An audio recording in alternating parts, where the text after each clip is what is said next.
자, 연일 도발 위협을 쏟아내고 있는 북한.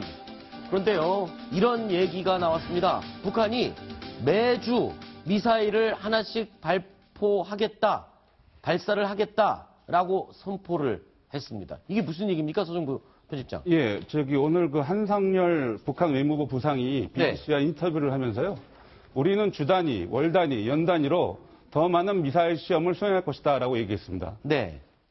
그리고 만약 미국이 우리를 향해 군사 공격을 계획하고 있다면 우리는 우리의 방식과 수단으로 핵 선제 공격으로 대응하겠다. 네. 아주 강경한 발언을 내뱉었습니다.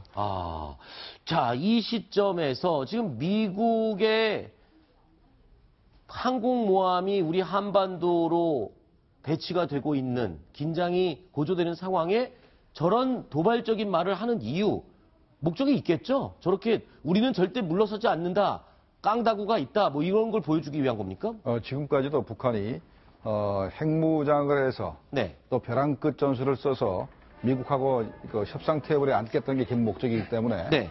아무리 뭐 트럼프 정부가 이렇게 강하게 나온다 하더라도 우리도 거기에 맞대응하면서 미국이 굴복하기를 기다리는 겁니다. 네. 미국은 자기들이 미국을 직접 공격할 수 있는 능력이 생기면은 미국이 자기하고 협상할 것이다. 네. 라는 걸 기대하면서 계속 강하게 나가는 겁니다. 근데 지금 북한이 실제로 매주 한 발씩 미사일을 발사할 만큼의 자금력, 연료, 기술 뭐 이런 거는 지금 충분히 확보가 된 건가요? 제가 볼 때 조금 좀 뻥이죠, 조금. 예. 뻥입니다. 매주 하려면 연간 한 50발 이상 쏴야 되는데 네. 그렇게 쏜 적이 없죠. 아마 많이 쏴봐야 한 달에 한 2발 정도 쏘면 많이 쏘는 건데 2발도 좀 벅찰 겁니다. 네. 약간 그러니까 과장된 것이고 자기들이 그러니까 앞으로 자기네 그 미사일 기술 개발 그 프로그램에 따라서 네. 앞으로도 계속 실험을 하겠다라는 것을 이제 이렇게 좀 과장되게 좀 설명하는 것이죠. 그렇군요.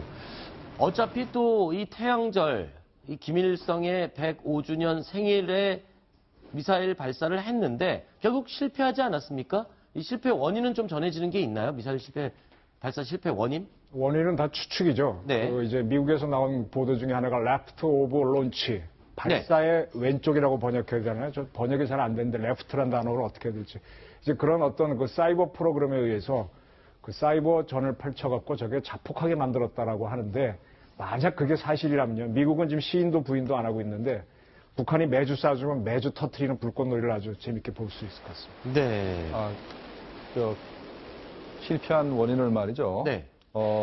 현재 저 미사일을 갖다가 KN-17이라 해가지고 네. 최초의 미사일로 이렇게 분류를 하거든요. 네. 여러분 그 시청자 여러분께서 기억할지 모르겠는데 4월 15일 날 북한이 열병식을 했지 않습니까? 네, 네. 열병식 했는데 열병식에서 스커드 미사일이 나타났는데 네. 4개 그 보조 부스터를 달고 나왔어요. 네. 그래서 그게 이제 KN-17일 것 같고 네. 그 새로운 미사일을 시험 발사하다가 이번에 투닥한 거 아닌가 이렇게 생각이 됩니다. 그러니까 초기에 그 발사한 다음에 부스터가 그 역할을 다하면 부스터가 떨어져 나간답니다. 네. 아마 떨어져 나가는 과정에서 폭발하지 않았나 이렇게 생각이 드는데 네. 그래서 그러니까 과거의 스커디안이 아니고 완전히 새로운 미사일을 실험하다가 네. 실패했다. 그 근거가 뭐냐면 신포의 바닷가에서 실험을 했거든요. 네. 근데 베개 바닷가에 실험할 때는 신형 미사일 실험을 하는데 실패할 확률이 높은 경우에는 네. 바닷가에서 시험을 발사한다. 그래서 이번에 완전히 새로운 미사일을 실험하다가 실패한 거 아닌가 이렇게 생각이 됩니다. 또 일각에서는 이게 미사일이 실패를 한 게 아니라 미군이 교란 작전을 써서 떨어뜨린 거다. 이렇게 얘기가 나오는데요. 그 작전이 아까 조금 전에 이정훈 위원께서 말씀하신 레프트 오브 론치라는 겁니다. 자, 내용을 좀 보여주실까요? 네. 자, 미사일이 발사가 되면 상승을 해서 이제 하강을 하고 떨어지기 직전에 그러니까 자, 이때가 지금 위험한 순간인데 이쪽에 가장 왼쪽 그러니까 왼쪽에 발사 단계에서 아예 이거를 글쎄요, 뭐 그렇게 해석할 수 배지를 있는데 한다. 이거 뭐 어떤 방법으로? 저 그림을 반대로 오른쪽에서 발사하게 되면 라이트 오브 론치가 돼야 되는 거 아닌가요? 그래서 제가 레프트란 말을 번역을 못 하겠어요. 그러니까요. 어쨌든. 이 그림으로 보실 게 아니라 그냥 글씨로 놓는다면 발사, 상승, 하강 이러고 봤을 때는 맨 왼쪽이 이제 발사 단계죠. 그러니까 초기 단계에서 제압을 한다는 거죠. 저게 이제 미국에서 부스팅 페이스 인터셉트라고 그래갖고 발사 단계에서 요격하는 옛날에 TMD 개념을 만들 때 미국이 발사 단계에서요. 네. 그걸 요격하는 방법 중에 하나가 레이저를 이용하는 거였습니다. 네. 그래서 비행기를 띄우는데 비행기에서 레이저를 빔을 쏴가지고 발사하는 미사일을 맞춰버리면 폭발이 되죠. 네. 그럼 그 탄두나 이런 게 다 자기네가 뒤집어 쓰는 그런 개념을 개발했었는데 그게 날이 흐린 날이거나 안개가 껴있으면 레이저 빔이 통과가 안 돼요. 네. 그래서 그거를 이제 포기를 하고 그다음에 사이버전으로 갔다라고 하는데 그 결과물이 레프트 오브 론치인지 아닌지는 정확하게 모르겠습니다. 근데 현재는 그런 것처럼 설명이 되고 있습니다. 자, 그러니까 지금 이 경우는 아예 발사보다 더 왼쪽, 그러니까 아예 발사도 하기 전에 이 무기를 무력화시킨다. 거기에 지금 사이버나 전파 교란을 해서 아예 발사 자체를 못하게 한다. 이런 지금 작전인 것 같아요. 그러니까 사이버라는 것은 북한의 현재 발사 시스템에 바이러스를 집어넣어가지고 예. 교란시켜가지고 발사가 안 되게 한다는 거고요. 네. 근데 전파 교란은 강한 전자파를 쏘아가지고 네. 저게 궤도를 이탈하거나 네. 공중에서 폭발하게 만든다는 얘기입니다. 아. 그런데 뭐라 그러냐면 일부 전문가들은 북한의 발사 시스템이 원시적이기 때문에 사이버로 공격해봤자 아무런 의미가 없을 거다 이런 얘기도 하고 있습니다.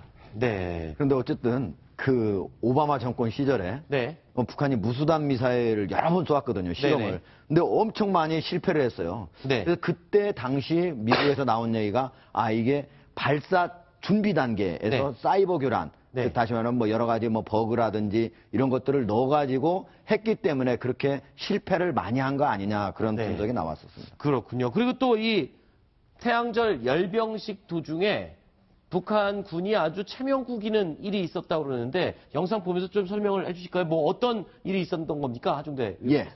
4월 15일이 김일성 탄생 105주년인데 지금 이제 열병기차 탱크가 옵니다. 북한군의 가장 선진적인 선군호라고 하는 탱크인데요. 소련에서 가져온 대열을 벗어나서 예, 지금 오른쪽에 동그라미 뒷 부분이 지금 탱크 한 대가 지금 대열을 벗어나고 있죠. 근데 그 뒤에 보면은 하얀 연기가 나고 많이 나고 있죠. 저게 네. 이제 아마도 그 실린더가 깨져가지고 기름이 거기에 오일이 들어갔기 때문에 그거하고 연료가 같이 탈 때 나는 현상이라고 그럽니다. 그러니까 한마디로 쉽게 얘기해서 전차가 고장 난 거네요. 지금 열병식 그렇죠. 갔다가. 제대로 네. 정비를 안 했다. 이렇게 볼 수가 있는 거죠. 어떻게 보면 저게 지금 북한에서는 두력이라고 말하기는 어려운데 소련제 T-62를 개조해가지고 가장 좋은 그 탱크라고 하는 거거든요. 근데 저렇게 했다고 하는 거 보면 참 네. 한편으로 미사일은 잘 만들지만 탱크는 좀 여전히 아주 저열한 수준이다 이렇게 볼 수 있죠. 저거 이제 고장이 났으면 저기서 돈자가 돼서 푹 꺼져야 돼요. 근데 지금 왼쪽으로 확 빠져나가잖아요. 네. 그럼 여전히 가동되고 있는 거고 우리 자동차에서 왜 오일이 새버리면은 오일 들어가면 흰 연기 나오잖아요. 그 현상입니다. 저게 시커먼 연기가 나왔으면은 연료의 문제가 되는 건데 저기 이제 오일이 이렇게 실린더 안에서 밑으로 새갖고 타버린 건데 네. 문제는 문제입니다. 근데 인민군에서는 저 정도 돼도 그냥 훈련을 합니다. 작전 들어가고 걔네들은 좀 뭐랄까 좀 무식하다 그렇게 하는 건데 지금은 1호 행사기 때문에 운전수하고 전차장이 잽싸게 빼낸 겁니다.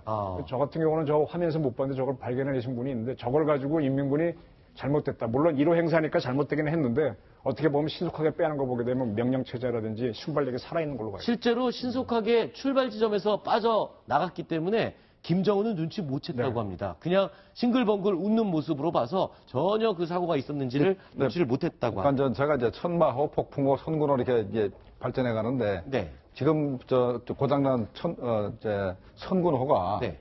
2010년도 최초로 우리가 포착을 했고 실전 배치는 2009년도부터 한 겁니다. 그러니까 네. 북한에서는 최신형입니다. 네. 최신형인데 몇 발자국 안 오다 이렇게 엔진 고장을 일으킨 봐서는 아직까지 품질이 신뢰도가 많이 떨어진다 이렇게 봐야겠습니다. 근데 지금 열병식에서 무기가 등장해야 되는데 자동차가 등장을 했다 그러는데 그건 또 무슨 얘기입니까? 어떤 자동차가 왜 등장한 거죠? 예, 사열을 할 때 이제 장군이 타는 그런 자동차인데요.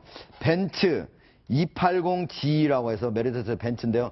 1979년부터 91년 사이에 생산된 그런 기종이라고 그럽니다. 그러니까 아무리 나중에 최신 구입을 했다고 할지라도 지금 오른쪽에 나오는 지금 차량은 좀 다른 종류 같은데요. 네. 예, 지금 나오고 있는 것들인데요.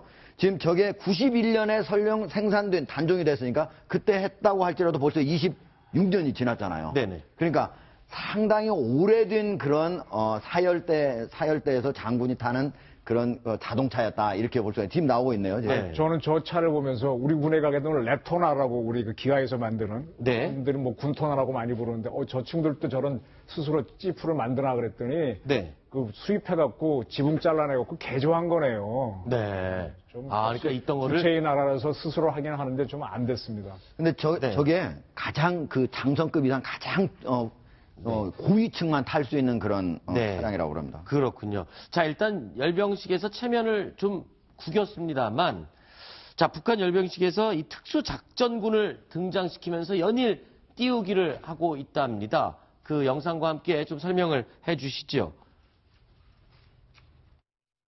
김용덕 육군 상장의 인프라에 시축을 뒤흔들며 나아가는 특수작전군 열병정대.